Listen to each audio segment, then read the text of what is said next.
nome de Jesus. Amém. Deus abençoe, crianças. Tchau, pastor. Tchau, tchau. Coisa boa é criança, né?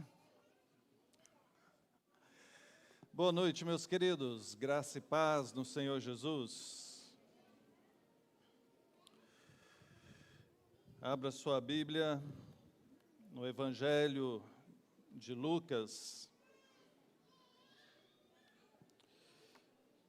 Ou, se preferir, no Evangelho do nosso Senhor e Salvador Jesus Cristo, segundo nos narra Lucas.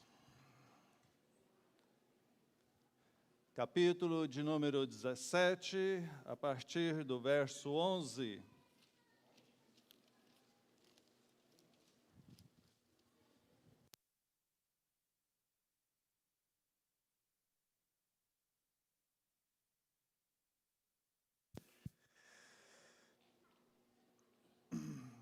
A cura de 10 leprosos.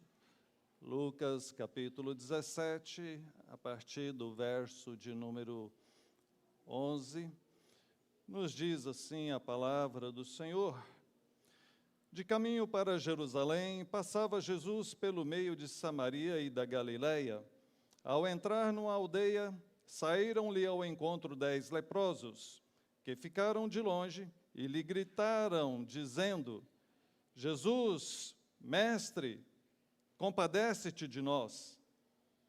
Ao vê-los, disse-lhes Jesus: Ide e mostrai-vos aos sacerdotes. Aconteceu que, indo eles, foram purificados. Um dos 10, vendo que fora curado, voltou dando glória a Deus em alta voz e prostrou-se com o rosto em terra aos pés de Jesus, agradecendo-lhe. E este era samaritano. Então, Jesus lhe perguntou: Não eram 10 os que foram curados? Onde estão os 9? Não houve, porventura, quem voltasse para dar glória a Deus, senão esse estrangeiro? E disse-lhe: Levanta-te e vai, a tua fé te salvou.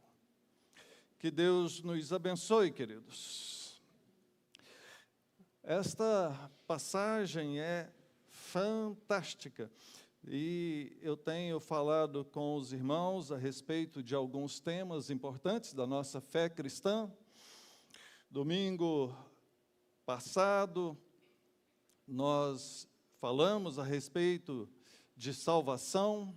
No domingo anterior, falamos sobre a missão da igreja. E hoje eu gostaria de falar sobre gratidão. Você se considera uma pessoa grata, uma pessoa agradecida? Quando olhamos para esta história, um episódio, um fato ocorrido, ele vai nos mostrar esse encontro de Jesus com 10 pessoas acometidas de uma doença grave, gravíssima naquela época, que era a lepra. Esses leprosos eram marginalizados, desprezados, excluídos da sociedade aonde viviam.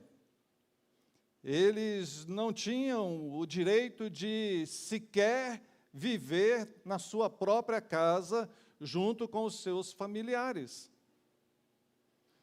Segundo a lei do próprio Senhor para aquele povo, aqueles que estavam com lepra, eles se tornavam impuros cerimonialmente também.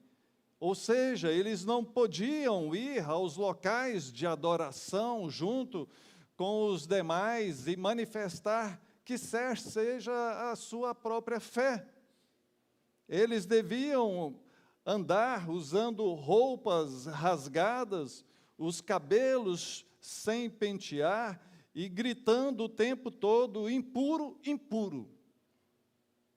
Essa era a orientação para eles, para que ficasse fácil das pessoas identificarem de longe que ele era alguém que estava com essa doença.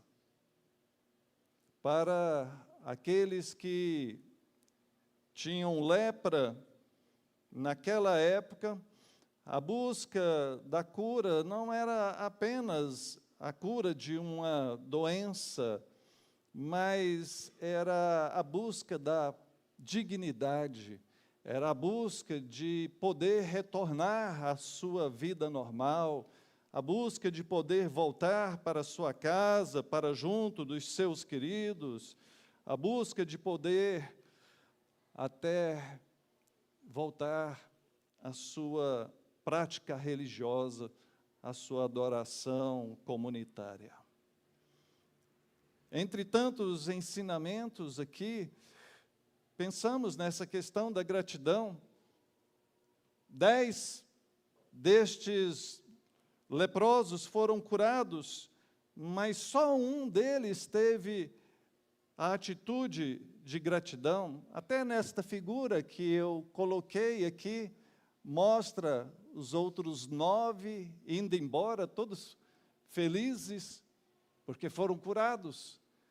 Mas tem um que está ali, reconhecendo aquele que foi o seu benfeitor. Quantas vezes você já foi abençoado? Quantas pessoas já te ajudaram até aqui? Você demonstrou gratidão a essas pessoas? Quantas coisas Deus já fez na sua vida? E você tem certeza que é grato ao próprio Deus, que tem vivido de uma maneira que demonstre a sua confiança e a sua gratidão a Ele? Observemos o nosso texto, então. Inicia dizendo que Jesus estava de caminho para Jerusalém, e de caminho para lá, ele passava pelo meio de Samaria e de Galileia, da Galileia. 2 regiões que não eram do agrado dos judeus naquela época. Samaria, porque era a terra dos samaritanos, e os judeus e samaritanos não se davam bem, não eram inimigos, mas não se davam bem, não conviviam, tinham ali uma rixa muito antiga, e por conta disso, se evitavam.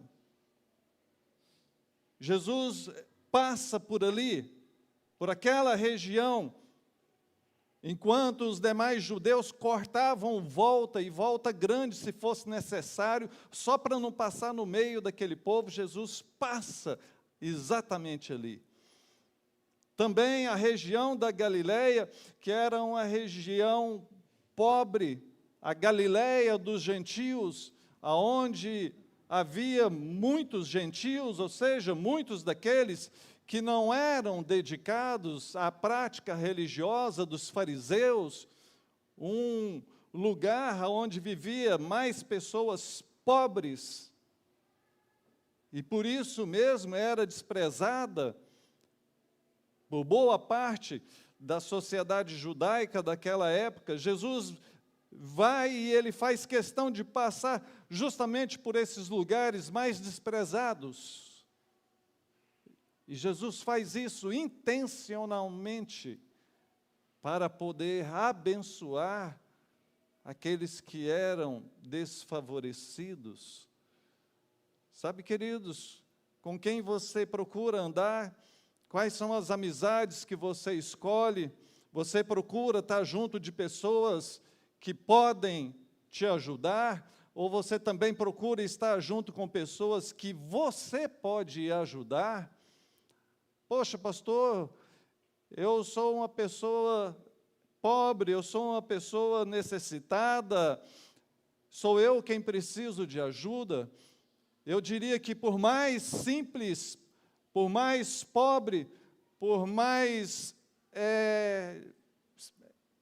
sem recursos que você seja, se você se dispor na mão do Senhor, o Senhor te usará para abençoar muitas pessoas. Você tem a maior de todas as riquezas, que é a salvação. E como Paulo e Pedro, ou melhor, Pedro e João disseram certa vez: eu não tenho nem prata nem ouro, mas o que eu tenho eu te entrego, levanta e anda. À disposição de abençoar.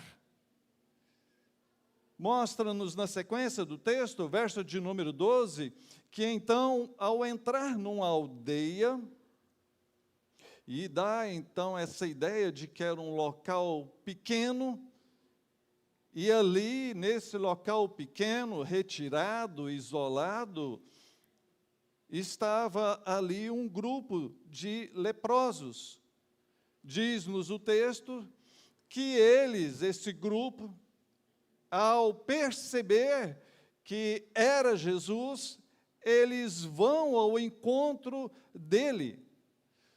Como esses leprosos sabiam quem era Jesus? Ora, a fama de Jesus estava percorrendo toda aquela região. As notícias se espalhavam rápido.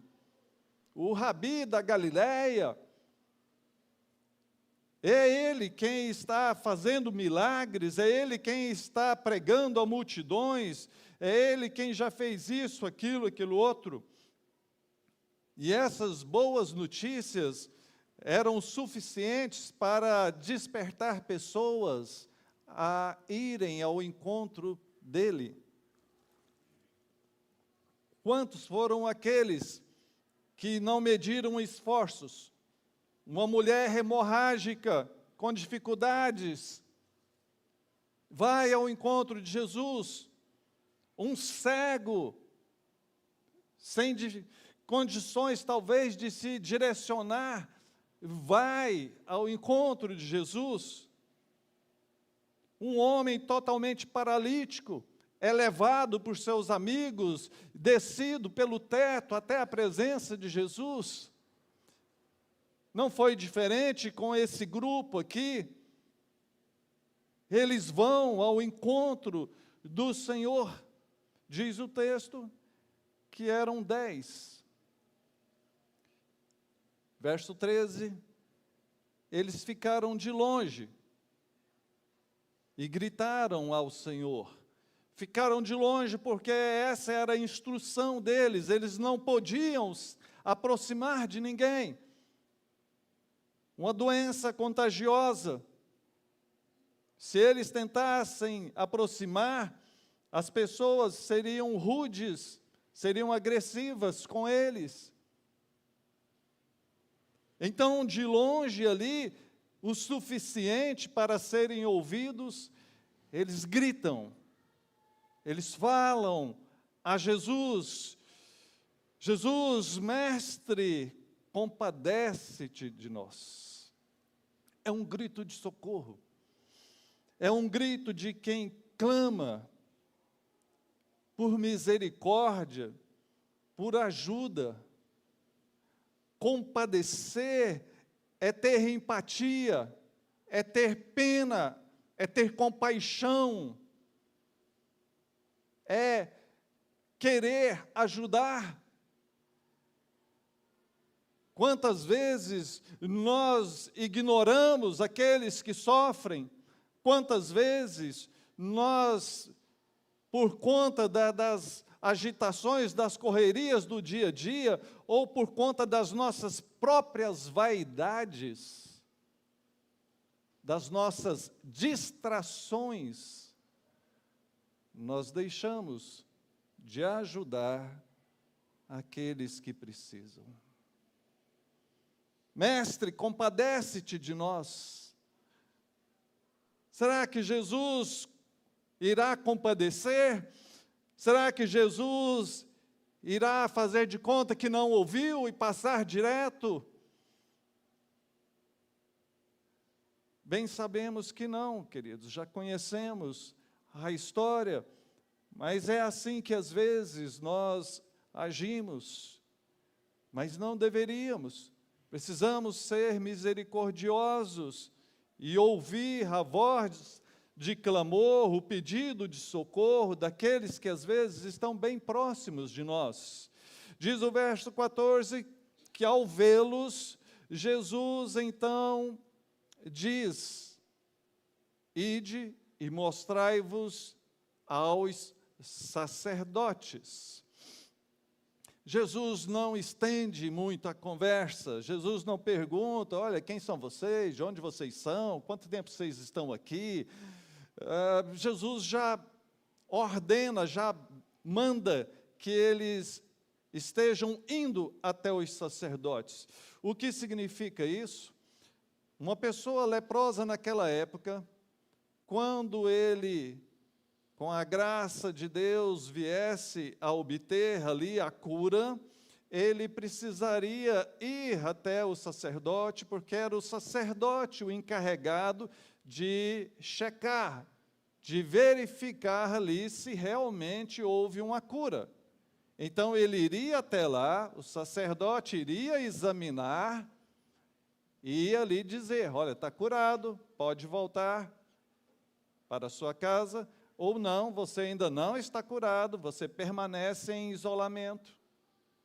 Então, o que Jesus está dizendo é o seguinte, podem ir até o sacerdote. Mas veja, quando Jesus fala isso para eles já tinham sido curados ou não? Não. Porque a frase em seguida diz que, quando eles estavam indo, é que foram purificados, ou seja, é que foram curados. A cura aconteceu no meio do caminho, enquanto eles estavam indo. E não imediatamente quando Jesus falou para eles irem. Isso faz muita diferença para nós, porque seria talvez um teste de fé. Vão, podem ir, se mostrar lá ao sacerdote. A palavra de Jesus aqui exigia deles muita fé, acreditar que realmente estariam curados, purificados daquela doença. E diz o texto, então, que eles foram. E ao irem, o milagre acontece, a cura acontece. Não há espaço aqui para pensar em uma cura natural. Jesus não fez nenhum tratamento. Não há aqui um espaço de tempo, levou dias para pensarmos que poderia ter sido uma cura natural. Não, nós estamos diante de um milagre. Jesus falou e naquele instante eles resolveram obedecer e se colocaram a caminho de onde ficaria o sacerdote, e nesse trajeto foram miraculosamente curados. O poder do Senhor, queridos, para curar, para fazer milagres. E a Bíblia diz que o Senhor é o mesmo ontem, hoje e será eternamente. O seu poder não diminuiu. Ele continua sendo o Deus eterno, todo-poderoso, capaz de fazer qualquer coisa. Nada é impossível para Ele. Basta uma palavra do Senhor e tudo acontece. Agora, é um chamado aqui a crer, é um chamado aqui a manifestarmos a fé. Verso de número 15, diz que um daqueles 10, quando ele viu que fora curado, e aí complementa aquela ideia de que eles ainda não tinham sido curados quando se colocaram a caminho, porque aquele, certamente como os demais, em dado momento eles observaram. Eu tento imaginar a cena de alguém que tem aquelas feridas que a lepra causa, e de repente ele olhar e ver que já não está mais com aquelas feridas terríveis, que a sua pele já está lisa, já está sã. É muito difícil para qualquer um de nós imaginar o tamanho da alegria que seria um milagre como este. Mas antes do milagre, vem a fé. O Senhor nos chama a acreditarmos, mesmo que ainda não estejamos vendo a obra realizada. Aliás, o Senhor chama muito a atenção de um dos seus discípulos que falou: olha, eu só vou acreditar se eu ver, se eu pôr a mão ali, aí eu acredito. E Jesus chama a atenção dele e fala: olha, bem-aventurado aqueles que não viram e acreditaram. Nós somos esse povo, nós somos crentes, aqueles que acreditam, mesmo que ainda não estejamos vendo. Porque se você vê, então não é fé. Fé é acreditar no que não se vê. Diz então o texto que um deles, quando percebe isso, ele volta, dando glórias a Deus em alta voz. Ele está aqui glorificando a Deus. Diz que ele se prostra com o rosto em terra aos pés de Jesus, uma atitude de reverência, de devoção, ao se prostrar diante de Jesus. E então diz que ele agradeceu ao Senhor. Observe, ele aqui está dando glórias ao Senhor, agradecendo a Jesus. As duas coisas estão ligadas. O fato de agradecer, naquela ocasião, foi fácil para ele, no sentido de que Jesus estava ali. Será quanto tempo, qual a distância? Ele já tinha se afastado de Jesus, teve que voltar ali 1 quilômetro, 5, 10 minutos, 1 hora que seja. Estava fácil, porque Jesus estava lá. Agora, nós como vamos agradecer ao Senhor? Da mesma forma, porque o Senhor está presente conosco todos os dias. Nós não o vemos face a face, nós não o encontramos como encontramos outra pessoa qualquer, mas o Senhor está conosco. E podemos falar com Ele, e podemos ser gratos a Ele, e podemos render toda a honra e toda a glória ao Senhor pela sua graça, pela sua bondade, pelo seu amor concedido a cada um de nós. Tem algo interessante nesse texto, porque é dito que este que voltou, ele era um samaritano. E às vezes esse detalhezinho passa desapercebido a nós. O único que voltou era samaritano.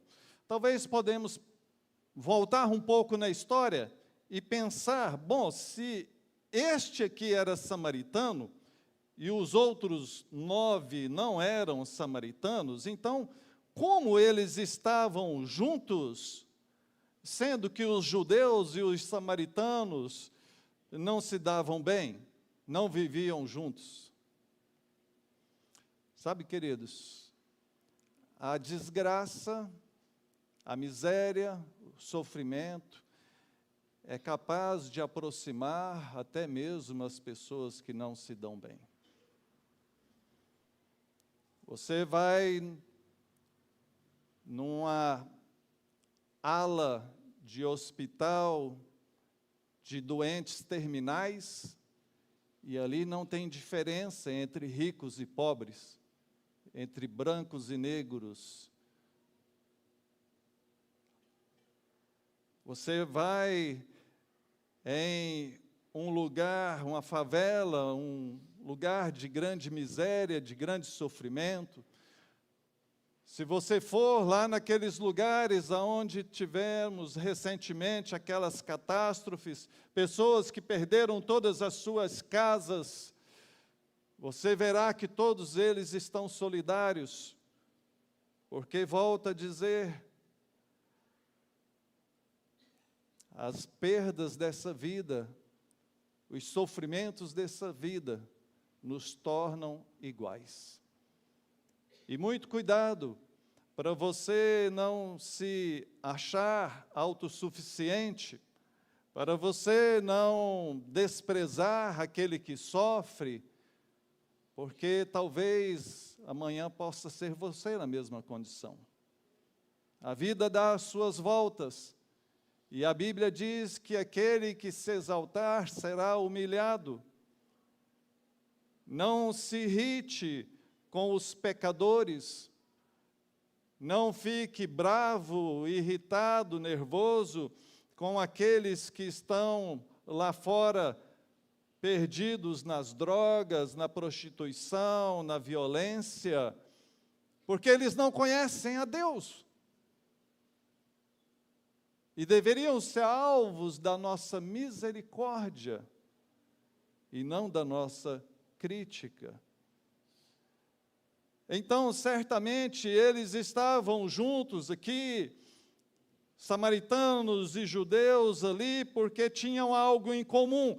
Todos eles estavam contagiados por aquela doença terrível, todos eles estavam impuros, todos eles estavam isolados da sociedade. E agora, todos foram curados, os 10 foram curados.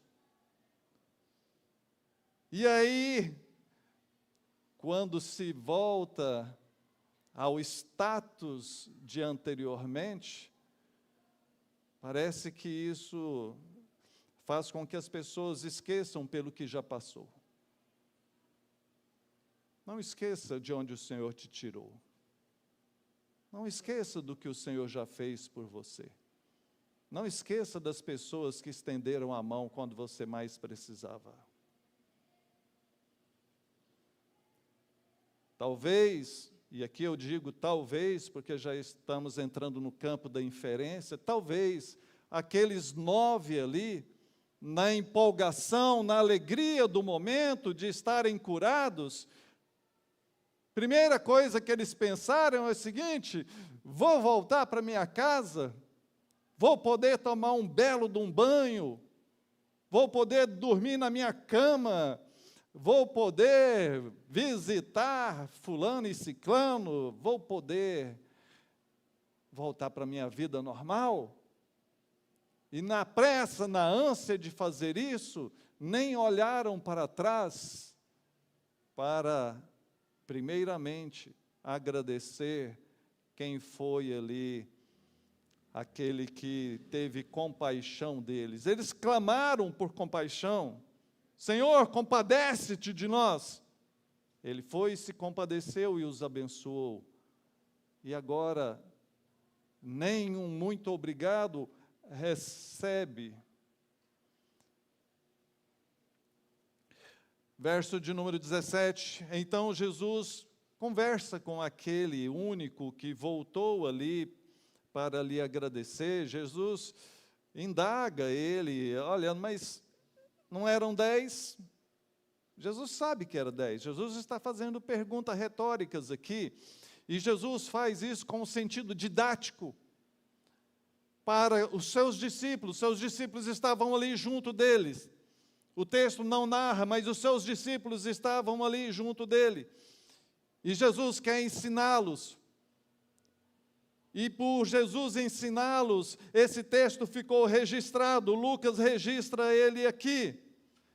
E isso chega até nós. Por quê? Porque é a vontade do Senhor que você também, que eu também, que nós aprendamos com tudo isso. Não eram 10? Cadê os outros 9?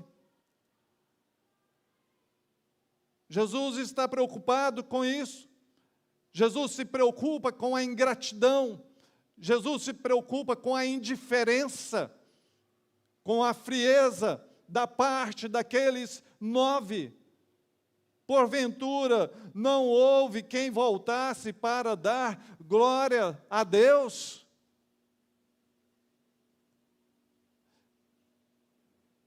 A preocupação de Jesus deve nos constranger, porque o que Jesus quer ensinar para os seus discípulos, o que Ele quer ensinar para nós, é que isso é errado, é muito errado. O não dar a Deus a devida glória por toda a bondade que nós recebemos. Eu tenho sido ajudado nos últimos dias por pessoas que não são da igreja, por pessoas que bondosamente têm se importado e têm estendido a mão, e eu tenho plena convicção de que é o Senhor movendo o coração delas para isso. O que você e o que eu, o que todos nós precisamos estar cientes é que, como já foi dito aqui hoje, que toda boa dádiva vem lá do céu, de Deus para nós. Deus usa pessoas da igreja, Deus usa pessoas da família, Deus usa colegas de trabalho, Deus usa vizinhos, Deus usa pessoas de outro lugar que você nunca viu falar. Se o Senhor quiser te abençoar, não há fronteiras para Ele, não há barreiras para Ele. E o que a Bíblia nos ensina é que Ele cuida. E o que nós devemos fazer? Sermos gratos, agradecer, dar a devida glória, os devidos méritos daquilo ao Senhor. É uma questão de méritos. Como esses 10 homens foram curados? Pelos méritos deles? Pelos méritos da medicina? Ou de alguém? Não, pelos méritos de Deus.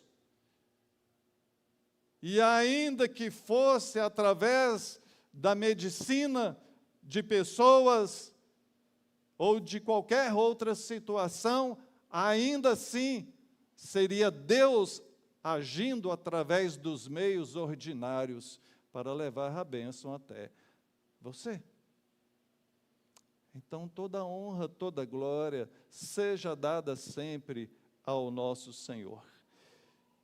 E conclui-nos a passagem com o verso 19, que Jesus fala para aquele homem: levanta-te e vai, a tua fé te salvou. Já estudei bastante esse termo aqui, porque a questão é, quando Jesus fala, a tua fé te salvou, se Jesus está falando a respeito da salvação da alma, ou a salvação daquela situação difícil. E é complicado dizer isso, afirmar isso daqui, O termo que aparece no grego aqui, o sozo, ele dá a ideia de salvar, de resgatar de um perigo, de uma destruição, de uma enfermidade. Então, poderíamos pensar que a fé salvou ele daquela doença, livrou ele daquela doença, mas em várias outras passagens também dá a ideia da salvação da alma. Nós temos, como já citei aqui, aquela mulher do fluxo de sangue. Jesus fala para ela: filha, a tua fé te salvou. Aquele cego, vai, a tua fé te salvou. Aquela mulher que unge os pés de Jesus, Jesus diz para ela, Lucas 7,50, a tua fé te salvou. Em várias situações, Jesus menciona isso. Bom, pastor, mas todos os exemplos que foram citados eram de pessoas doentes. Então, deveria ser relação à cura física. Os comentaristas se dividem a respeito disso.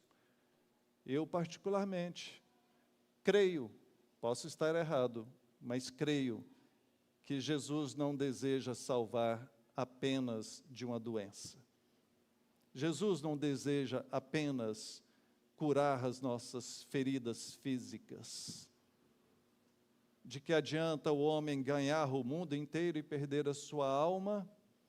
Eu creio que em todos esses casos, Jesus está falando a respeito de uma fé que conduz aos milagres, às bênçãos dessa vida, mas que também conduz à salvação eterna. Concluindo, queridos, no reino de Deus, o crer vem antes do ver. Precisamos ter uma fé que vai além daquilo que possamos comprovar. É realmente acreditar naquilo que está além do nosso alcance. Se é algo que você pode fazer, vai e faça.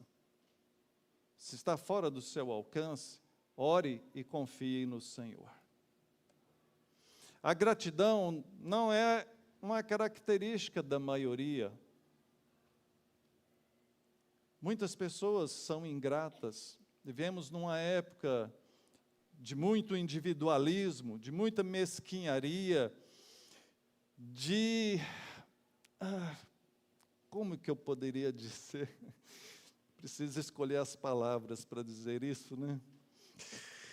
Numa época de corrupção, de ganância, de pessoas sem escrúpulos, atropelando tudo para buscar o seu próprio bem-estar. Nós não somos assim. Nós somos discípulos do Senhor, que vivemos na dependência dEle.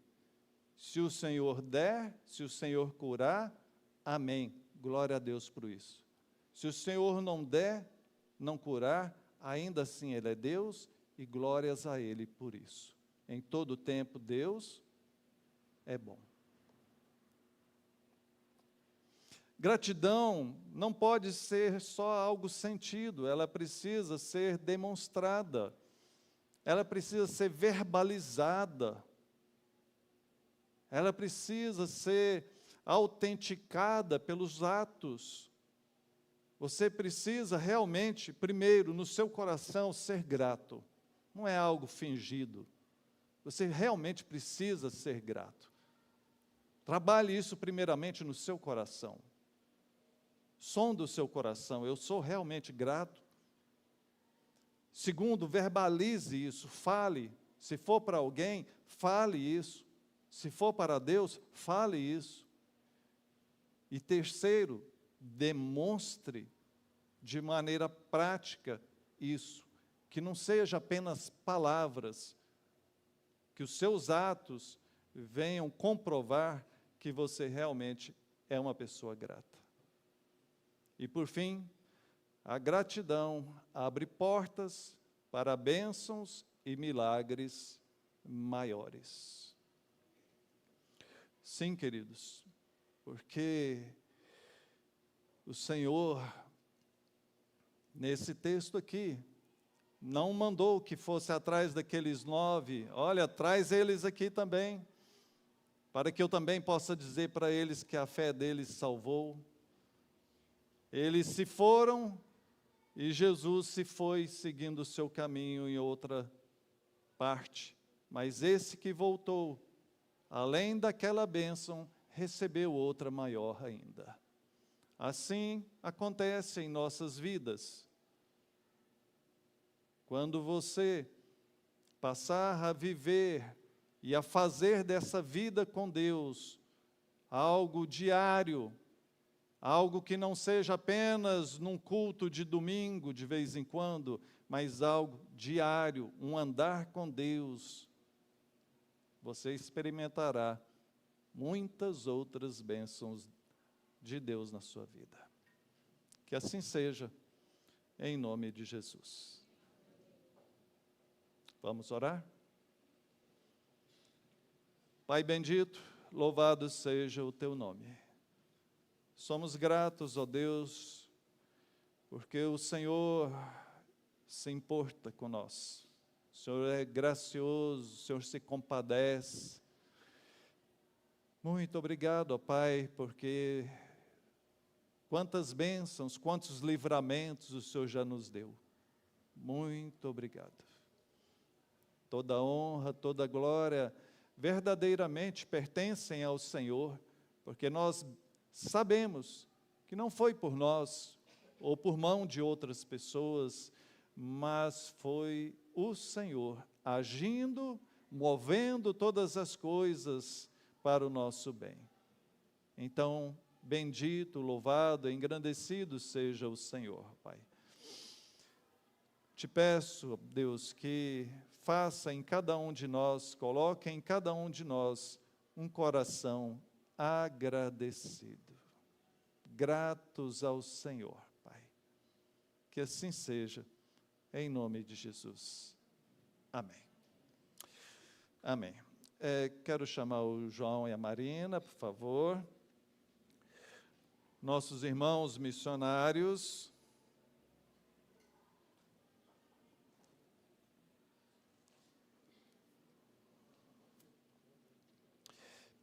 Eles já estão próximos a retornarem para o campo missionário e nós vamos orar por eles hoje, eles vão falar um pouquinho disso também.